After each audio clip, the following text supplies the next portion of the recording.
I read The New Wilderness. It's a dystopian novel about a group of people who had to abandon their cities because cities had become uninhabitable. As the title suggests, they are now living in the new wilderness. Well, it is the worst reviewed book among the Booker shortlist this year. To be honest, when I started the book, it seemed like a great premise. It was written in this short, crisp sentences, and I really wondered why people were criticizing it so much. And then the things went downhill. Let me explain. But before that, I want you to know that I'm not going to delve deeper into the book. This is going to be a rant review. And if you've noticed, I'm wearing red pajamas. So we will call it Rant Reviews in Red Pajamas. What is a good novel? For me, a good novel is like a circle that has characters and dramatic events in the lives of those characters. As the book unravels, the characters and incidents slowly connect together to create a seamless narrative. Along with characters and incidents, there are also motifs, metaphors, and images that lend an artistic cohesiveness to the novel.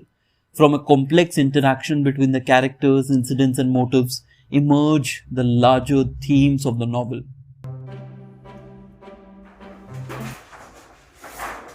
Well, here I even have a chart of one of my favorite novels this year, Real Life by Brandon Taylor. I will show you how it was made. The main protagonist of Real Life is Wallace, a black gay man.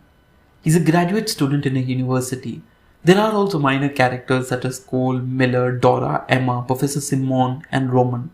The novel portrays all of Wallace's friends, some nice, some mean, and some careless in their words and actions, to unveil the subtle racism that characterizes Wallace's life.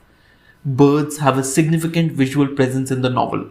There are birds that are swooping in the air, birds eating little crumbs, and birds that have been injured by human beings.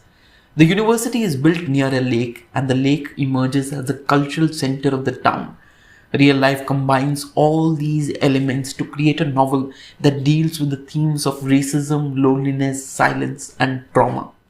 All of it put together creates an excellent debut novel. If there's one novel you're planning to read from the Booker shortlist, it should be Real Life. If one has to use a geometrical design for New Wilderness, the novel can be visualized as a set of parallel lines.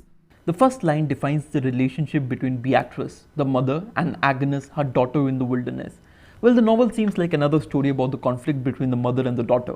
However, is the mother-daughter conflict developed and explored fully in the novel? No. Somewhere in the middle of the novel, the mother goes missing for a long time. It's never clear why she went away, and the conflict just remains weirdly unresolved. The second parallel line is about the difference between the life in the city and life in the wilderness. The classical conflict between culture and nature. The novel fails to give a sense of what it means to live in a city ridden with climate change. There are people still living in the city, and we are left unsure about why people had to move into the wilderness in the first place. Well, here the novel had the opportunity to delve deeper into the social, political, and ethical consequences of climate change.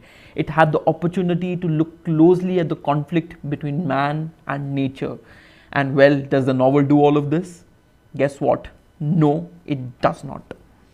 The third parallel line is about the power struggle between people who have migrated into the wilderness and the rangers who run the administration of the wilderness.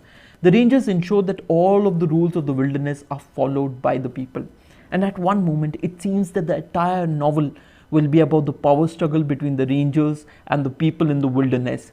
The novel will thematically show how even in the most deprived conditions, human beings are constantly seeking power.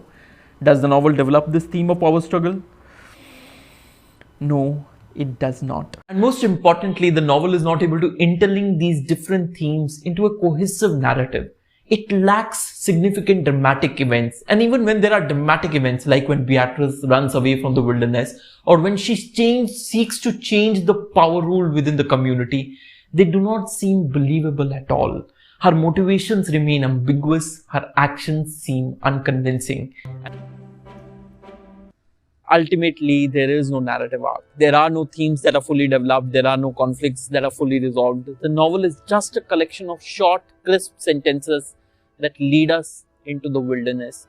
For its flat narrative, I'm giving The New Wilderness a generous 2 out of 5. If you like the video, please press the like button, comment on the video, share it with other people, and subscribe to my channel. And if you're interested in wasting your time by reading The New Wilderness, I've put the link in the description below. You can buy the book from that. But I've also put in the link for Real Life. If you're interested in reading that wonderful novel, you can go ahead and buy it. Thank you.